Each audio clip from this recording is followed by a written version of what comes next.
Hi, everyone. Happy Friday. Happy end of the week. I hope you're all looking forward to a fantastic weekend and taking some time for yourself tonight. Um, I am Jen Sheets, and this is Weekly Wrap with Tips and Toes Jen Sheets.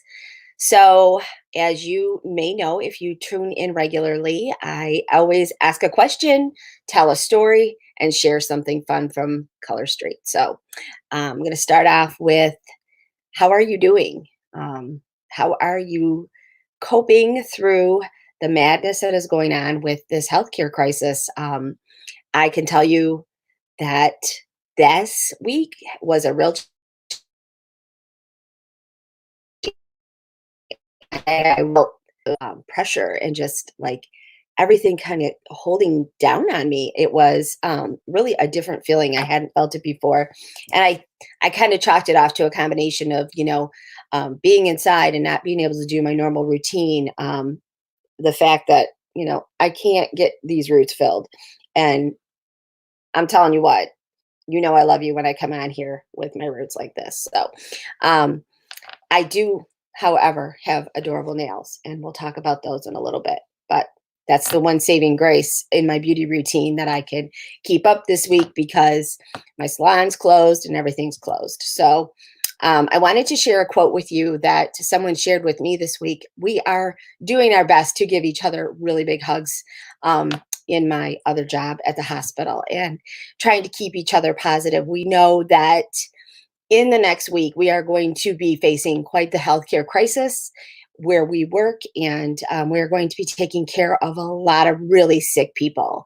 So we are really just gearing up mentally and really gearing up physically and trying to put process in place and create structure in the middle of pandemonium. So that's what we've been focused on, and it's good work, and it's the thing that's kind of helping us move through. We just want to make sure that we are the most prepared to take care of the people that need us the most with the time they show up. But one of my girlfriends, who's a physician, shared this quote with me, and I thought it was really interesting, and it made me think about how you can make it through something like this and the challenges that we are facing right now. So it's a quote by Maya Angelou, who of course is just amazing, and I miss her presence on our earth. But I think that all of her messages and the things that she left behind are just so important to keep reliving and keep thinking about, because I know that's what she'd want us to do. And I know that's what she'd be doing right now, is reflecting on how we can see our way through this kind of a crisis. So hope and fear cannot occupy the same space. Invite one to stay. So that's a big mind challenge, right? You have to figure out what you're going to allow to stay in your life when you're facing the things that people are facing, whether they're the person who's in the bed or the person taking care of the person in the bed. So I put that question up to my VIPs today. And for me, I'm choosing the hope. Obviously, I need to um, believe that with the coming of spring and the coming of longer days and the time that we have just prayed for in Michigan, which is our 3 to 4 months of sun and fun and being outdoors and enjoying all the natural resources we have here, that's still going to come. We're going to pray for that. So I am choosing hope. And I would love to hear how you guys are doing this week. What are you doing for coping mechanisms? And this is week 2, really, of here in Michigan of being shut down and everything closed off. So it's different from week 1. Week 1 was kind of like a little bit of a party. Everybody's off, kind of walking around, not really knowing what's going on. Week 2 is like, okay, so this is reality and things are setting in. So what are you doing? What are you doing to get through this?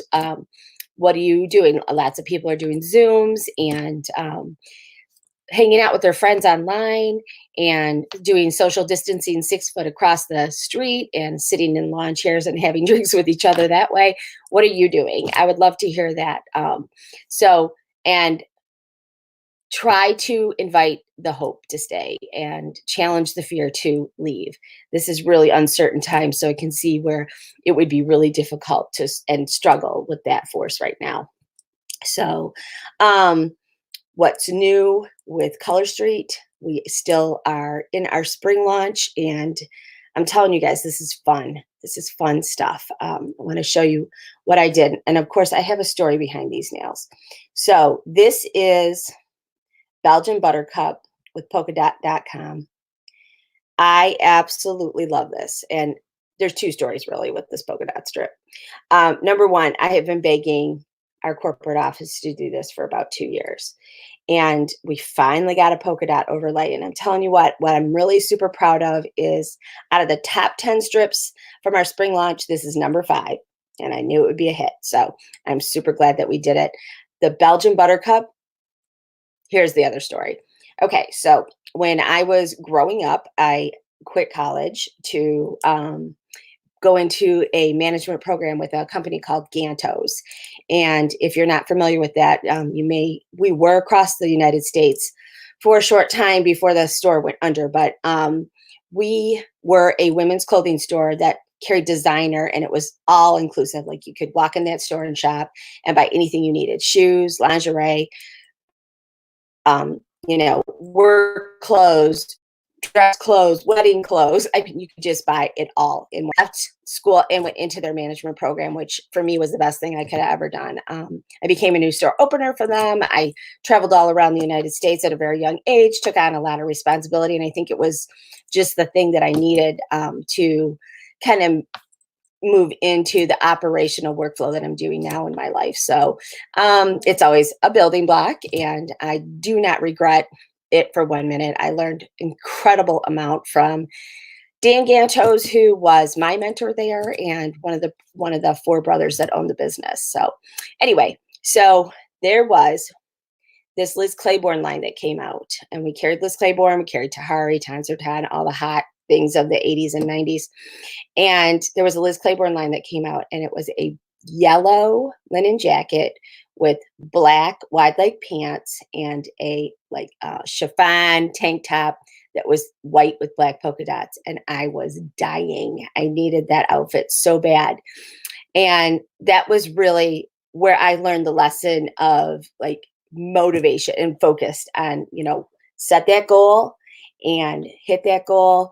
And that's really how I learned to, make a goal and keep my eye on what I was working for. And I wanted it.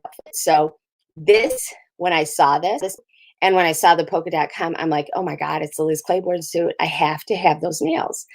So it brought me back to the story where I was a management trainee, and I absolutely was not in a place to be spending tons of money on clothes.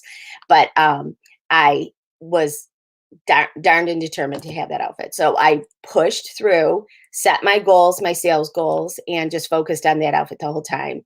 And tripled my month and got my commission. And that was the first thing I bought. So when I saw these nails, I was like, oh my God, that reminds me of the very first time in my life where I really set a goal and worked, just focused on that and hit what I wanted to make. So I guess that's where it all started for me, and why I am a self-motivated person now and set goals consistently every week, which I think is still important. And even now, when we're not really leaving the house, I mean, some people are setting minor goals to even just get up and do their hair or put their makeup on. For me, it's a done deal. 5 days a week, I'm still going to work. But for everybody, the goal is now it's a little bit different. It's to get up and be positive for your kids and be positive for the people that are around you, even though you're scared and you're feeling unsure about what's going on. And I mean, I have an 18-year-old son. Poor kid I was pregnant when 9/11 hit, and he was born in January after 9/11, and now he's graduating in COVID.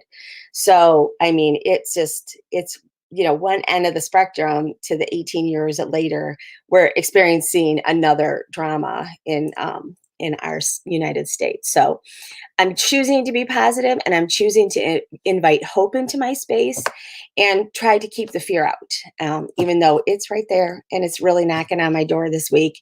We are anticipated to be 5 times the level of COVID patients in our hospital next week, and we're really ramping up to take care of them. So, with that in mind, I am staring at my buttercup nails that taught me and reminded me of the time that I taught myself to set goals and hit what I needed to hit to get what I needed to get, and keeping my family safe and just kind of hunkering down and doing my thing. So I hope you guys are all having a fantastic weekend ahead. I know for all of us, that means just hanging out around the house, but make the best of it.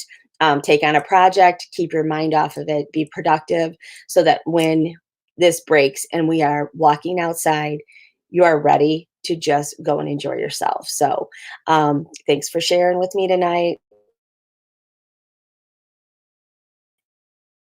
I will say, I just got my spring catalogs too. So if you're interested, I can go ahead and shoot you one. Message me your address and I can send you a spring catalog and a sample of Color Street. If you haven't used it, it's dynamite for right now because there's no salons open. And girls, this can cover up the biggest grow out you've got going on with those acrylics, and it goes right on over your acrylics. So take care of yourself too. And I am here to help you for that. So hope you're doing well, and I will check back with you back on you next week and see how you're doing, and maybe we can discuss moving forward in a more positive way and figuring out maybe we'll be kind of looking at the downslope of this. So let's all hope. Okay, take care of yourself and be well. Talk to you later.